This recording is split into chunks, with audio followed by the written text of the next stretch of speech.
From the European Parliament in Brussels, this is Raw Politics.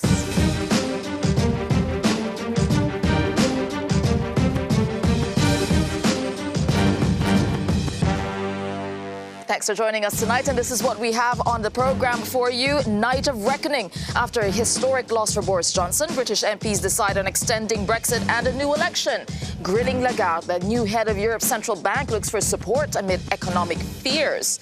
Climate criminals. Should German politicians face prison sentences for not enforcing environmental policy? Helping Hong Kong. Hong Kong protesters ask Europe for support in their fight against China. And a question of contempt. The politician under fire for bad body language in tonight's Raw Moment. All right, it is time to meet our panelists this evening. We have joining us Roberta BlackmanRoss, a Maltese MEP from the European People's Party. Good to see you again, Roberta. Nice to be back. So what are you watching closely tonight? Well, you can't escape Brexit and maybe Hong Kong we could be discussing also. Yeah, we will be indeed. All right, also joining us, Nina Gill. She's a British Labour MEP with the Socialists and Democrats group. What about you, Nina? Well, you can't, as Roberta said, escape from Brexit, but really I'm focusing on Hong Kong and Lagarde. And Christine Lagarde's confirmation as well. All right, and also with us, Ben Habib is a British MEP from the Brexit Party. I guess we can guess what you're focusing on tonight, Ben?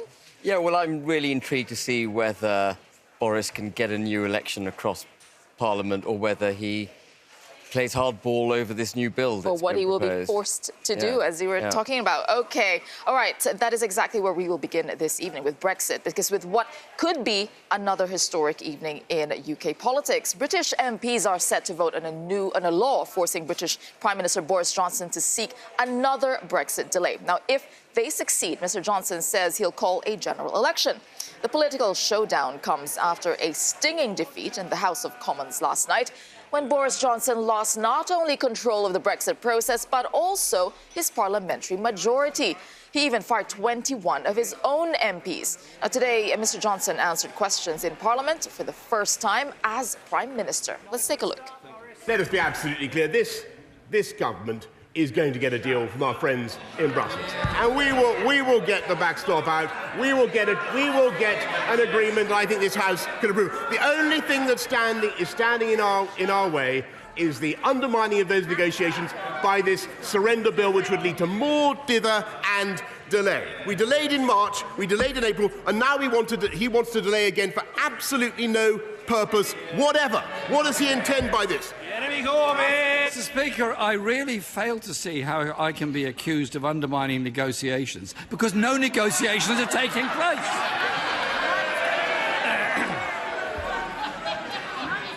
He's been Prime Minister for 6 weeks and he promised to get Brexit sorted. In 6 weeks, he's presented nothing to change the previous Prime Minister's deal, which he twice voted against. I know he's worried about free trade deals with America, but there's only one chlorinated chicken that I can see in this House, and he's on that bench. Will he confirm again? Will he confirm? All right, well, let's go now to the heart of the action, to London, where our political editor, Darren McCaffrey, is waiting for us. Very entertaining there, Darren, as you heard. So talk us through what we are watching for tonight, and what is the mood there where you are? Yeah, well, what an extraordinary 24 hours again in British politics. Just when you think this Brexit narrative can't get any more extraordinary, it seems to do, with conventions being smashed, etiquette being torn up, and really the two main political parties here in Britain, but particularly the Conservative Party, seeming to strain under the pressure. Boris Johnson becoming, the first British Prime Minister in, I think, well, certainly a long time, maybe 200 years, to lose his first vote in the Commons. And the expectation, Tesa, tonight is that he will lose 2 more in terms of introducing that legislation that MPs want to do to prevent a no-deal Brexit, and on this suggestion that he would like to see of a general election campaign. And on top of all that, they managed to withdraw the whip from 21 Conservative MPs. He lost his majority overnight, and those MPs included one of the longest-serving MP in Parliament, the grandson of Winston Churchill, 2 former chancellors, big names within the Conservative Party. They also included Alistair Burt, a former minister within the government, and I asked him when I caught up with him a little bit earlier about what he thought about what Boris Johnson's strategy was and whether he genuinely believed that Boris Johnson wanted to get a deal with the European Union. Yes, I do. I'm perfectly convinced of that. I'm not convinced that the strategy that he's got and the structures that he's got in place to secure a deal will actually deliver it for him. Negotiation isn't about setting out a series of demands to the other side and saying unless you capitulate to these, then you're not negotiating.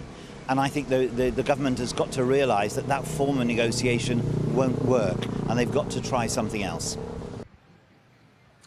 Well, Tessa, let's try and make sense of all of this. I've got 2 esteemed guests with me. Victoria Berwick is a former Deputy Mayor to Boris Johnson here in London, and Joey Jones used to advise Theresa May, now works at Cicero. First of all, Victoria, just on this thought about kind of what's happened over the last 24 hours, it's been pretty brutal for Boris Johnson. We even saw that at Prime Minister's Question Time today.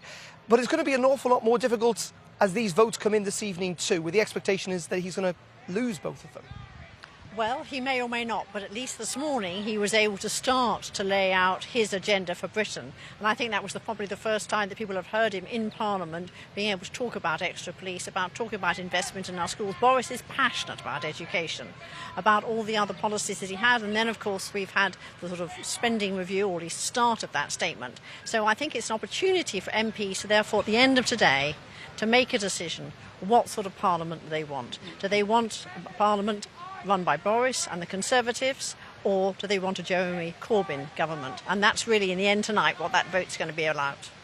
But even with that, those 21 Conservative MPs or former Conservative MPs are likely to vote against the government. Joey, is there a thought process that maybe this strategy, which is kind of essentially tear everything up and kick people out of the party, may have gone against Boris Johnson in the last 24 hours? Yes, I think that they overreached a bit. I think that the violence and the vehemence of the retribution against those rebels last night and the threat, obviously, in the run-up to the vote actually hardened people's resolve, and it meant that there were a few more than might otherwise have been the case. But to be honest, because so few Labour MPs, I think only 2 actually voted with the government, and a couple more abstentions, were on that side, it meant that you only needed a handful for a defeat. So it does mean that the honeymoon, if you like, for Boris Johnson has come to a juddering halt. And I think it also feels as though there was, only a few days ago, a perception that Dominic Cummings was absolutely running rings around everybody else, that he was one step ahead of his opponents at every point.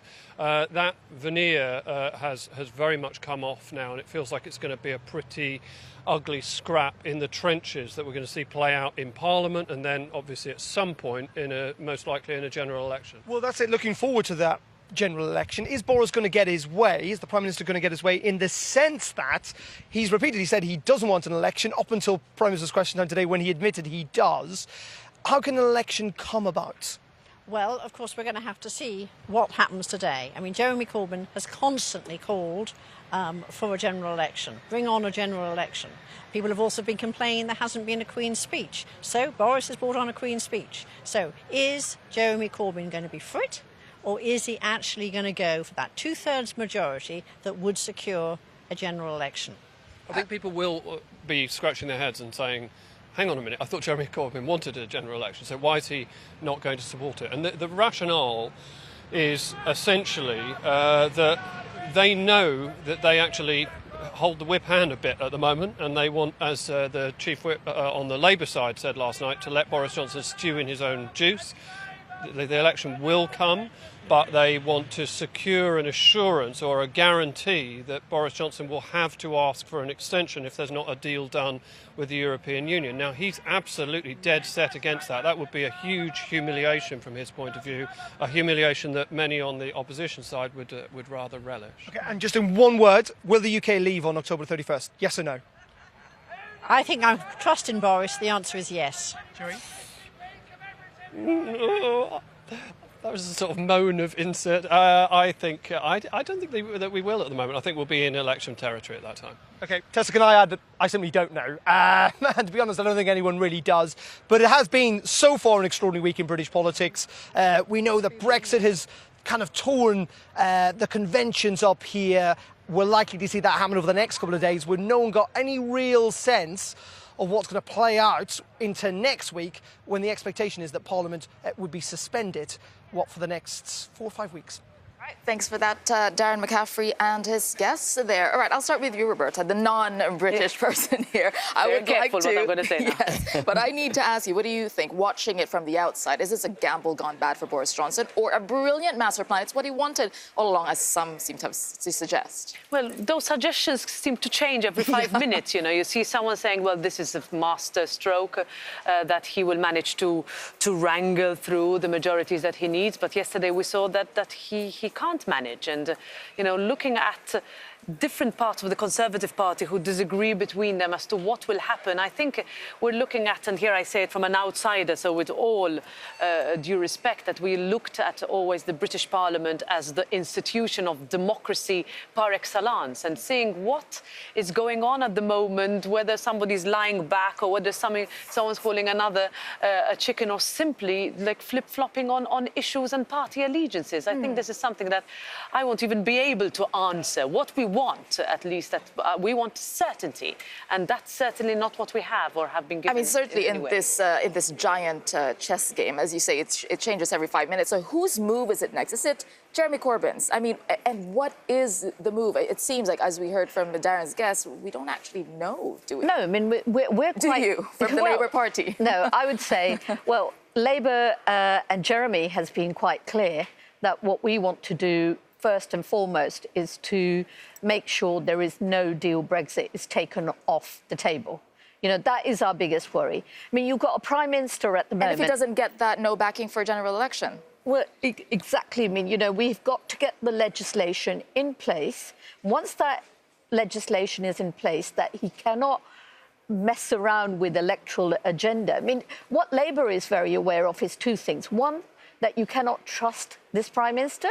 And secondly, there's nothing to stop him, once you've called a general election, to push that back. And then we end up having a no-deal Brexit by default, because he can move the election date from what he's saying in October the 14th into November. And then we will end up leaving without a deal. And that is what we want to prevent, because that will have a huge impact. And picking up on that point, you were saying that there's a lot of, you know, bringing up on whether or not Boris Johnson can actually be trusted. So if indeed there's a legislation that is passed that forces Boris Johnson to come here, ask for an extension, would he dare not follow that? And we were talking earlier before the show, you said he should not. Well, there are mechanisms. You know, we're in the realms of all parliamentary conventions being thrown out. And this is what's so fascinating to me, just watching it as an outsider. I'm not a constitutional expert, but we saw John Bercow giving control of the order book to the opposition in a way that's never happened in Parliament before. We've seen Parliament prorogue. So do you think it's okay? Do you think it's okay that Boris Johnson will not follow? No, I mean, I think if there is a legislation passed. I think he must act legally at all times. I think both sides have acted legally at all times, but they've thrown the conventional rule book out of the window. And I believe there is a mechanism by which he can refuse to give assent to the bill, even if it passes. And Parliament will be prorogued at the end of this. And that's I'd like to say, I mean, this is not a convention he would be throwing up. This is, you know, actually not following the law. Because once the legislation has gone through both houses... I don't think that's right. My understanding it is that actually once it's gone through, it would be incredible for a sitting Prime Minister not to allow that to be concluded. So Labour want to make sure, just to come back to the initial question, we want to make sure that this doesn't happen, that he will only get an election once we've got a full approval of all the stages. Because for people watching, wouldn't it be like, well, if the Prime Minister doesn't follow a law, then why would I? I mean, isn't that a dangerous precedent? Well, the way you would make a Prime Minister follow the convention or follow due procedure is by having a vote of no confidence and bringing the House down. But Labour have put themselves in this position where they don't want to have a an election. No, we because- do. Hang Sorry, on. if we do. I want to bring it Yeah. back to the EU for a moment. Roberta, if you look at what Boris Johnson is doing, do you think that he might have a point that his leverage is being taken away if he can't play hardball? Well, looking at where he started, let's say he started with trying to prorogue Parliament, right? And then the Queen gave permission for that. So that constitutionally looked to me like, OK, there are procedures. It's something that I could never conceive of happening in my country, but it happened. But seeing what happened yesterday, when you no longer have a working majority, what happens next? So tonight's votes will really be crucial. If there is some a process is being tabled by the opposition that can grant a majority, then automatically, how can a prime minister continue to govern, and who is he governing? Going back to the uncertainty point that you were saying, that's why the EU is trying to get as prepared as they can, because with just 6 weeks to go until the UK is supposed to leave the EU, officials here in Brussels have released their latest no-deal planning advice, including potential financial support to member states most affected. We have announced that we are ready to consider financial support to member states to cushion the effects of a no-deal Brexit, taking into account the available funding that is there at EU level. So we have looked at that, and now, in order to be fully ready for an eventual no-deal Brexit, we have made the necessary legislative proposals. Better safe than sorry. All right, that was Mina Andreeva from the European Commission there, talking about the preparedness of the EU. Is the EU prepared? Well, even this statement would worry me. You know, would that funds suddenly, be enough, suddenly we're you know? talking about money for members. I mean, what we have been very clear in this Parliament, I think, across all the political groups, that we want certainty, both for EU citizens who live in the United Kingdom and for UK citizens who live in all our member states and are wondering what's going to happen to them. Even some of which I have in my constituencies who voted for Brexit but would like to know what's going to happen. Education, health-wise, travel-wise, importation of medicines-wise, all of this is now unclear if we enter a territory of a no-deal scenario. And you get this free movement mentioned that we need to continue to have. I would say, actually, neither side is ready. Right? Absolutely. But the UK less than the EU. There's been more work done across the EU than in the UK. Now, you know, I want to go back to the strategy issue of Boris Johnson. I mean, what is the strategy in terms of negotiating stance? If you're going to say to somebody, I'm going to shoot myself if you don't give me what you want, should he not be focusing on coming up with an answer that Angela Merkel asked him to do? Look, what is your proposal on backstop? We've had nothing on that. This is... So this is... Again, going back to the backstop being without going too much into detail there, it is... The fear here is that it will destroy the single market. There was a quote from Philippe Lambert's, one of the Green MEPs here, who said, we would rather bite the bullet of a no-deal Brexit than destroy the single market. Do you agree with that? Well, I mean, it's absurd to think or to suggest that trade from Northern Ireland to Ireland and back again could destroy the single market. You know, the total volume of trade is about 3 billion a year. It really doesn't add up to anything compared to the trade between the United Kingdom. So would protecting the single market be the most I think what you have to worry about, there's talk from UK government that they will have zero tariffs. Okay? If you have zero tariffs in a country where it has free movement, then you can find those goods coming through into Ireland and the rest of the EU. So it does undermine the single market in this way. So I can understand the concerns of the EU to say this. The onus is on us to come up with a proposal to say how we will manage that situation. And I think we've got many people who should have been, you know, able to come up with that answer. But unfortunately, you know, this Prime Minister hasn't spent time to get those answers. The prospect of a no-deal Brexit still likely for you, Roberta? Just very quickly, yes or no? Well, let's wait for tonight and see. But going back to the backstop, I mean, I think we should not forget that Ireland is a member state, and we have to also respect this is such a sticky point that it will keep coming up. The political sovereignty of Ireland, the way it negotiates. But all right. Can I just want to say run out one of thing time, before? though. Okay. I mean, I think it's very important to recognise that you can impose tariffs, protect the single market's integrity, and still have no borders. The backstop is a construct that the European Union has used incredibly effectively to whip this is a conversation. This is a debate. UK government. Indeed, that Theresa kept May's going government actually asked for the backstop. No, absolutely. So Okay, there's another story here that we're watching, still related to the economy, of course, because the European Central Bank is gearing up to welcome a new leader, former French finance minister and IMF head Christine Lagarde. Now, she answered questions from MEPs earlier today, so let's take a look at that. The ECB needs to listen to and understand markets. Need not be guided by market, but it certainly needs to listen and understand.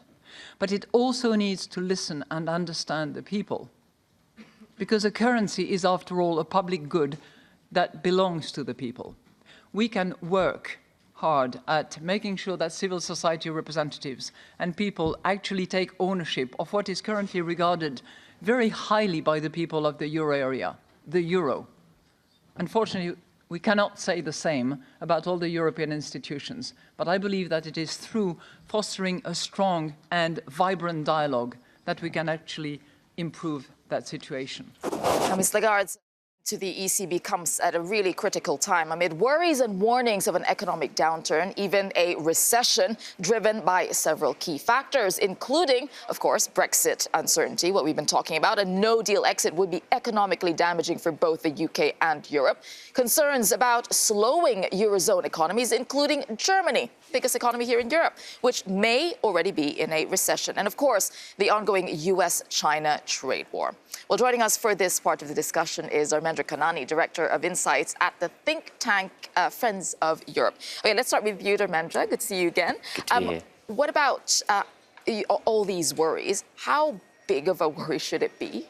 It should be a significant worry, because if we learn anything from the last financial crisis, was that we took our eye off the ball. We didn't listen to the sound voices that actually risk-taking was really too high. And there were indicators at that stage that were saying, actually, we need to slow down, we need to change our risk appetite and actually put more regulation into the system. And ergo, we had the situation. What's worse here this time is that actually Germany, as one of the biggest bulwarks of the European economy, is on the verge of recession. At the last financial crisis, Germany helped out the rest of Europe. If Germany goes down and we get into a recession, we're in a bigger situation. But I think the worrying issue, the wider worrying issue, is the politics of trade and the increase of protectionism and trade protectionism. It's no longer taboo now to talk about actually a more protectionist economic model here in Europe. This is what I mean. And actually, but that's why the political dimension is a worrying thing, because actually it doesn't matter what economic theory or economic stats or indicators tell you. If you're a strong man, politician, what you want is a domestic agenda at all odds. And actually, you see that in Trump's approach. We're seeing that in Brexit, actually, in terms of what Boris Johnson's doing. And we're seeing that in the eastern part of Europe. So it's a really worrying trend that we really need to get grips with. And actually, otherwise, we're going to end up in obviously, it's not just economics. I mean, this spills over to society and how people react to this. What is your biggest worry when we're looking at the state of Europe here? Well, let's say I was in the Christine Lagarde hearing. In the hearing, and firstly, I really welcome that for first time we have a nominee who's a woman. And she's a non-economist. Is that okay? I think so. I mean, I think she came across well. I think she can relate to people. That's going to be her big plus. I'm not so sure in terms of the path she's going to follow. I mean, clearly, she says she will continue to do what Mario Draghi has been doing.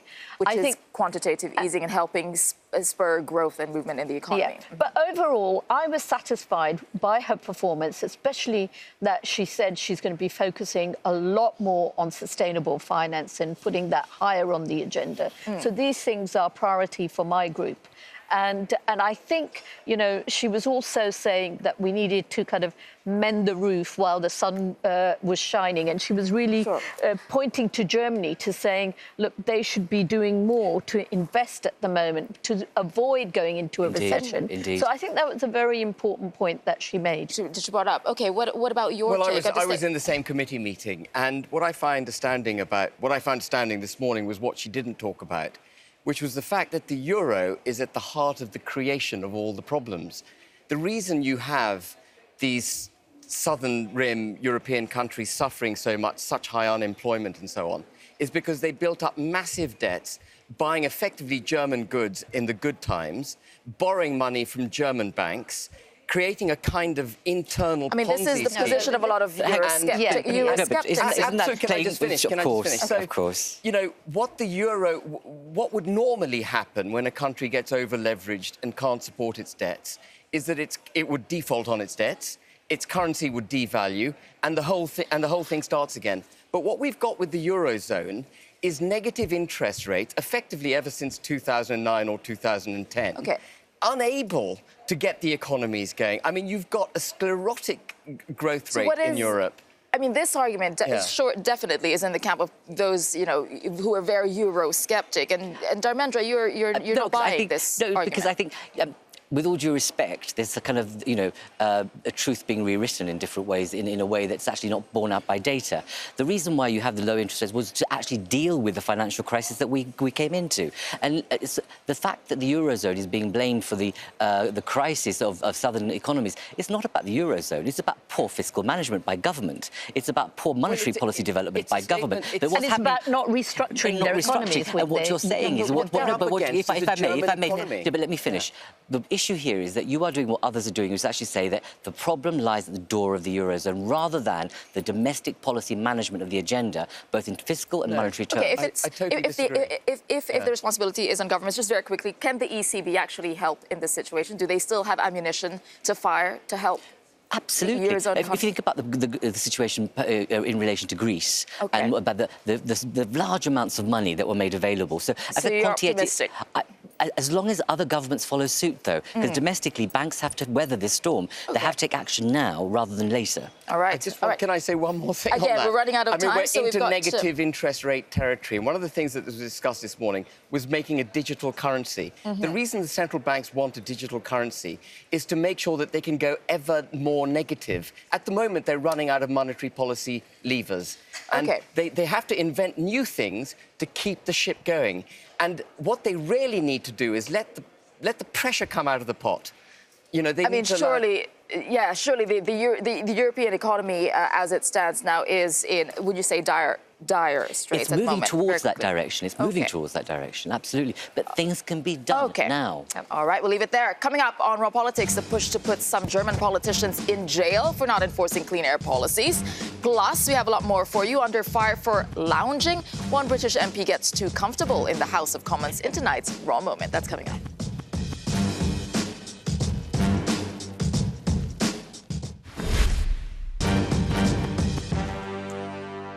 Welcome back to the programme. A new era begins in Italy today with two rival parties forming an unlikely coalition. Members of Italy's populist five-star movement gave their blessing yesterday to form a new coalition government with the country's Democratic Party.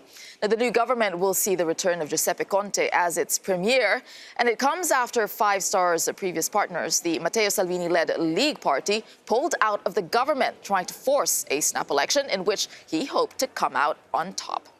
Right, joining us for this conversation is Alexandra Geese, a German MEP from the Greens. We also have with us Ignacio Corrao, an Italian MEP from the Five Star Movement. And still with us, Dharmendra Kanani, Director of Insights at Friends of Europe. Okay, Ignacio, I'll start with you. Obviously, this coalition, will it change the way you deal with Brussels? Because you're so anti-establishment, and now you are kind of the establishment. Well, let's say that we're not going to change anything in our actions, because during the last 5 years here in the European Parliament, we've been working for the good things. We've never been saying no to things because we were anti-establishment. Are you still anti-establishment, actually? That depends on the sense of the term anti-establishment. If we consider the establishment those group of people that decided wrong rules for many millions of Europeans, we are anti that kind of establishment. We are pro the functioning of the good institutions. We've been working so for 5 years. So now, probably with the new government, that will be easier. Italy is not the only one trying to come up with a coalition government. There's a lot going on in Europe because, you know, Italy may have escaped that snap election we're talking talking about for now. But other European countries, all is not well. In the UK, the future of Boris Johnson's government is more uncertain than ever. In Spain, Prime Minister Pedro Sánchez is trying to avoid another election after months of political deadlock. And while Belgium is also yet to form a government after elections were held in May, and Austria is currently governed by an interim administration of technocrats after the country's vice-chancellor was caught up in a political scandal. All right, so a lot happening in Europe. I want to take a broader look at what's happening here in the state of affairs. How worried are you with all these countries either trying to form a coalition or doesn't have a government? Is this a normal way of running things, or are you worried? Well, there's always reason to be worried, but at the same time, I think the way politics is done are changing because people are having more agency and they're not happy with just two parties anymore contending power and offering different schemes, but at the same time, maybe offering the same kind of models. So they want to take part, they want to change things, and we see movements like the Five Star movement or Podemos in Spain, or also the right-wing movements on the other side, which is negative from my point of view, but it's an like unlikely partnerships, of this will of really achieving something that is different from before. So I think the way we see politics is really changing, and we have to focus on transparency of politics, on accountability of political leaders in order to create trust. I think people are not trusting politicians anymore, and this is what we have to win back, the trust.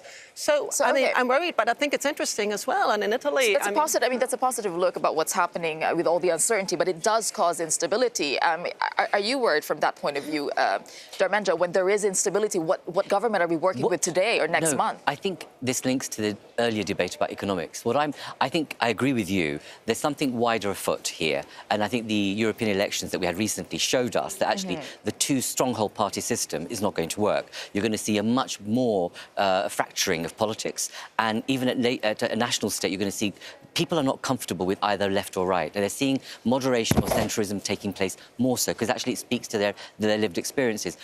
One element that concerns me is that when you have movements like yourself, which I think are really excellent, is that without the experience of government and having to create an alliance simply to keep the right out. It's real politics, It's real politics. But actually what that happens in the context of a poor economy is that what do you do about governance? And that's my wider point. Exactly. Is that I'm really worried that, by taking our eye off the wider economic situation, this kind of fragmentation will lead us further into a recession more quickly than not. I mean, you're trying very hard to avoid a snap election in Italy, I think, with this coalition. And so how far would you... Something that has to be clear about the Five Star movement, that we didn't have a preference. In our program, there are things that are completely suitable for the left and things that can be more suitable for... How far would you go to avoid? I'm aware of that, How far would you go to avoid an election? Responsibility. Italy is a parliamentary system. You have election, and then you have different parties in the parliament that have to form a majority. In this case, we have 1/3 of the members of the parliament, and we have to talk to the other forces. The President of the Republic, which is the one that can call for elections, asked responsibility for the country. We took that responsibility, putting our options, our changes for the country. But are you going to go I just want to go to all these, snap elections that could potentially happen, because there also could be, as you say, you see it as a positive sign how politics is changing. But what about election fatigue? Like, people might just get tired of going back to the polls again and again and again, and then it's just a game. They're part of a game. I think that's really an issue in Spain. I think there's election fatigue in Spain, and politicians have to get their act together. And it defeats the purpose of democracy, then. It does, absolutely, yeah. I mean, that's a question of responsibility, as Mr. Corral is saying, that politicians have to get their act together, have to get over the vanity and the will of power, and really put into place policies that make people's lives better. I think people are just watching and saying, am I going to have to vote again? So, I mean, Isn't this really interesting about this, the Italian, very quickly, is that online voting, we saw what happened, actually. That's a different way of thinking about the constant churn of going out to vote. The online mechanism of a more direct people's voting on issue by issue, perhaps is the way forward. That might actually help. All right. Okay, we've run out of time, unfortunately. And coming up on the program, an appeal for Angela Merkel's help. Why some Hong Kong protesters want the German Chancellor in their corner. That's coming up next.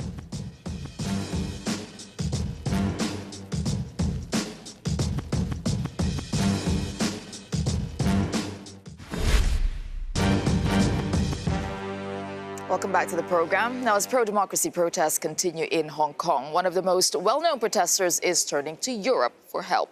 Joshua Wong, leader of the Umbrella Movement, urged German Chancellor Angela Merkel to support their case on her upcoming trip to China.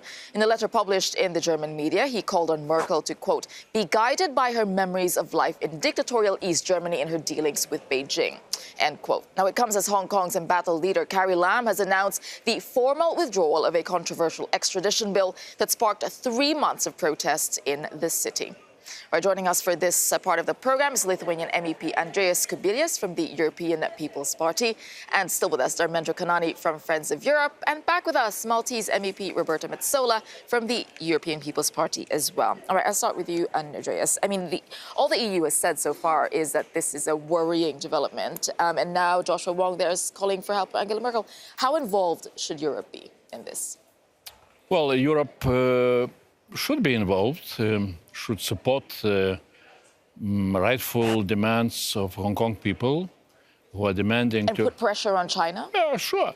It reminds me very much what we faced in Baltic states and Lithuania back in 1989.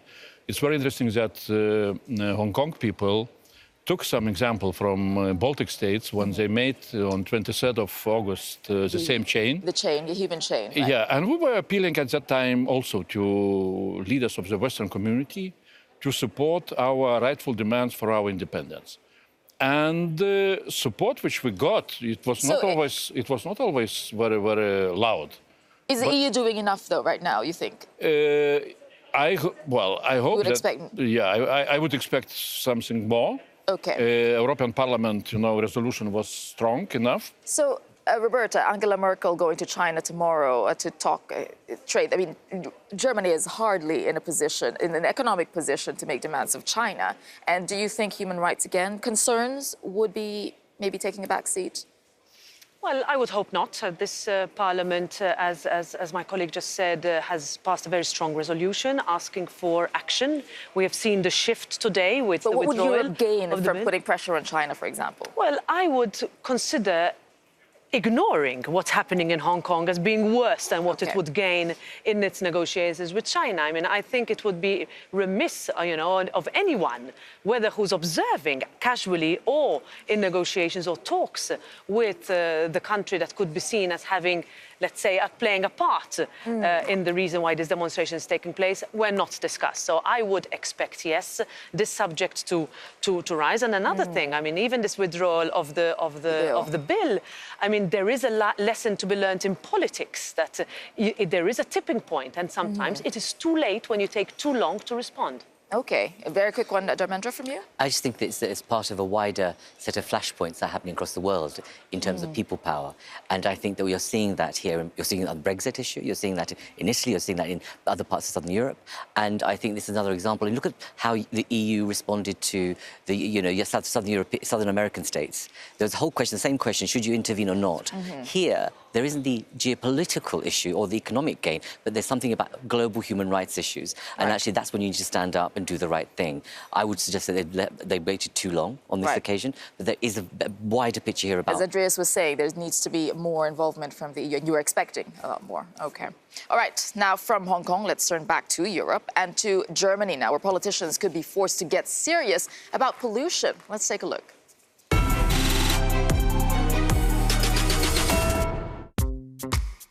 Bavaria, Germany. A state locked in a battle over its air quality, a battle which has found its way to the European Court of Justice. The Luxembourg-based court this week considering whether Bavarian political leaders could be jailed for failing to bring in clean air policies in the regional capital, Munich. Environmental campaigners brought the action, claiming inaction over clean air court rulings. The government, for its part, says air quality is improving. Although the jailing of politicians remains unlikely in a country still reeling from its emissions scandal, all eyes are on whether this ruling could force politicians to get serious about clean air.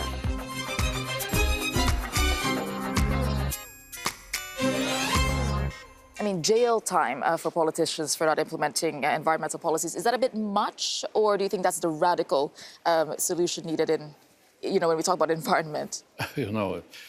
usually people would like to see politicians to in jail, as we hear from time to time. But if to speak more seriously, of course, air pollution is a big problem, and politicians should be very serious about that.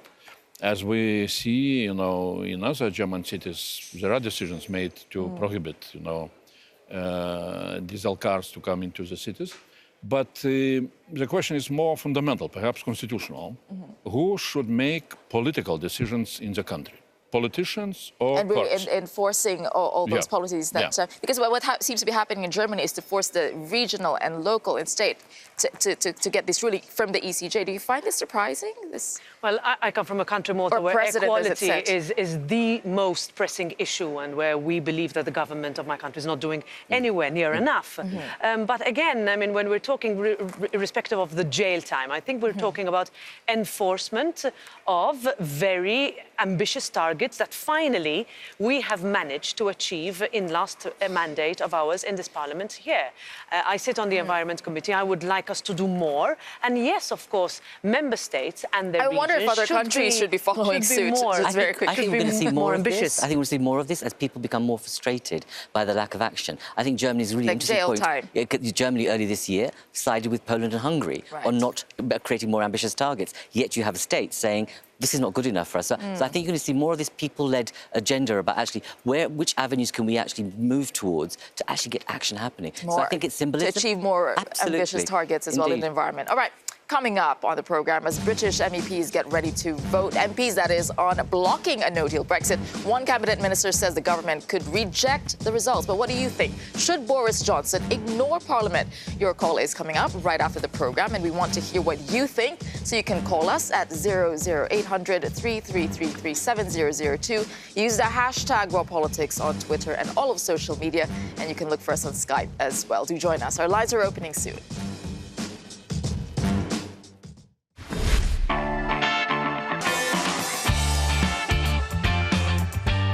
Do you think it's time now to have a general election in the United Kingdom?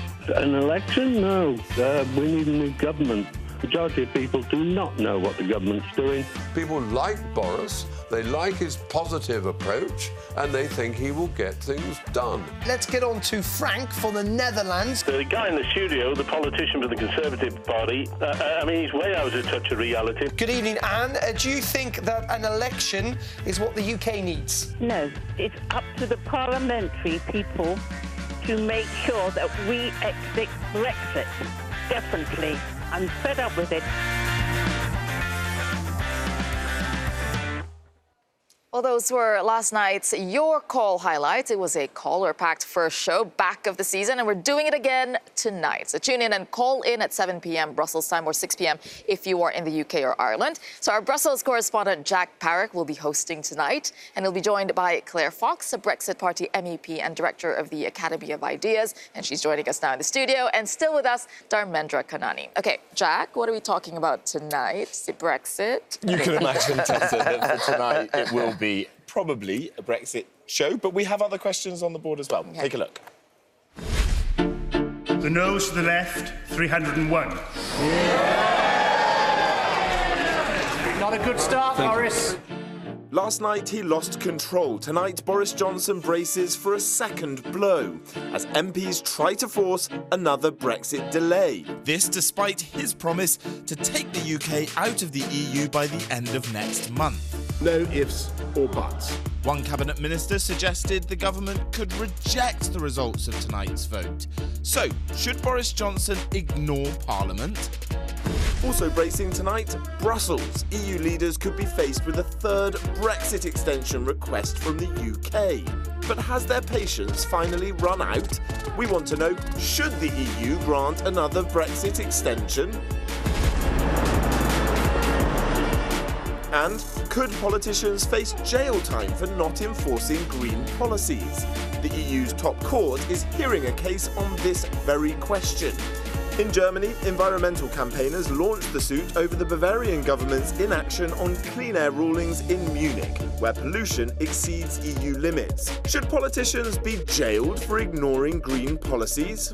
Come on, Europe, get involved and have your say. Should Boris Johnson ignore Parliament? Should the EU grant another Brexit extension? And should politicians be jailed for ignoring green policies? This is your call.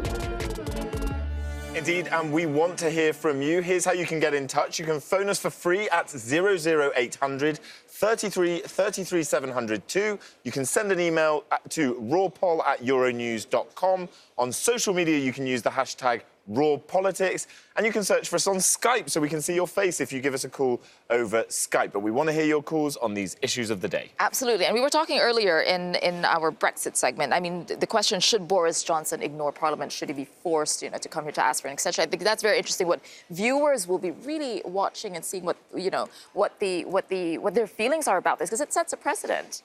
It's a very dangerous precedent. And actually, to the European viewers, can I just say, this is not actually about Britain or Brexit. This is about democracy, whether your vote should count for something, and whether a parliament can set itself against the voting public. I mean, there's a very dangerous situation here where parliamentarians voted for by voters are ignoring those voters, acting in defiance of those voters. So, I'm not interested in defending Boris Johnson. I'm interested in the fact that Boris Johnson is actually doing what we told him to do, which is try and leave the European Union. Yeah, go ahead, Dharmendra. Well, let's be clear about this. The referendum result was now many years now since, and actually the basis of that was based on disinformation and lies and more lies about the reality of the situation. So actually, I think the right democratic thing to do is to go back to the people and ask them, do you really want this now? Given what you know now, we've been more honest about the impact of a no deal. And actually, is this really the kind of livelihoods you want in the future? And people should make a decision on that, rather than saying, you'll get more money on health, you'll be able to trade freely, and everything will be halcyon days. And it's I wonder the country's very split. I wonder what kind of opinions we're going to be getting tonight, especially on the legislation bit. I mean, you say that Boris Johnson or US parliamentarians should be respecting what the people say, but Boris Johnson, if he ignores what Parliament says, I mean, that... I know, but, you've got to understand that if Parliament starts to act in an unparliamentary way, in the sense of Parliament representing the democratic will of the people, which is the only legitimacy it's got, then you do have to start querying whether, your obligations are to the voters. I mean, that's where the authority lies. And despite the fact that my colleagues seem to imagine that the voters are all stupid in Britain 3 years ago, ill-informed, they weren't ill-informed. But the most important thing is that the disillusion, the potential for democracy itself to become, a shadow of its former self, I think it's so serious now, it's seismic.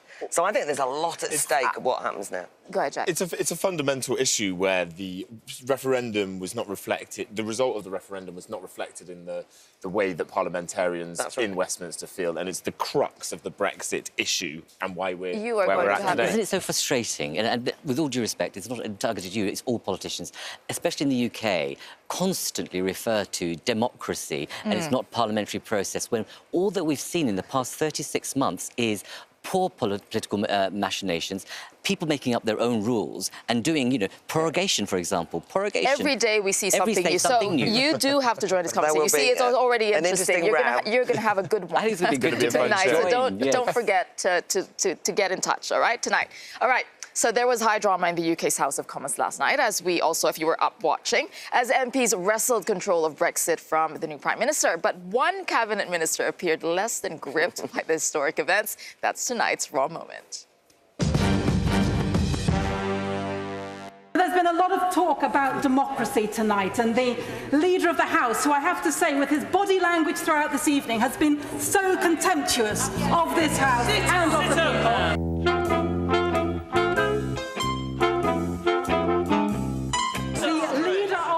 Has been spread across around 3 seats, lying out. I'm sure it might be possible to provide the Leader of the House with a pillow to make him more comfortable.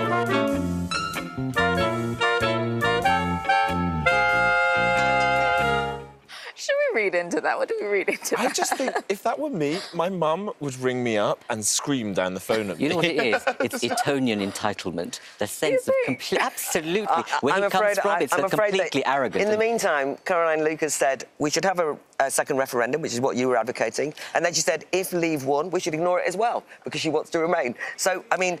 But when it comes to contempt, for me, debates, what I'd say is that was a good, fun piece of showing your contempt for somebody who's been contemptible and contemptuous. It wasn't only when Caroline Lucas was speaking, though, it was throughout the whole process. The truth of the matter is that there's a huge amount of contempt being shown to the British people, and I'm not interested in Jacob Rees-Mogg as the main culprit in that. All right, again, this is going to be interesting, because you're staying on tonight as well, so you sit straight this evening. Your call right after the programme. All right, so we'd like to hear your views, of course, so do get in touch with us. Use the hashtag Raw Politics. We're checking it on all of social media. Thank you so much for joining us on Raw Politics tonight. Have a good evening.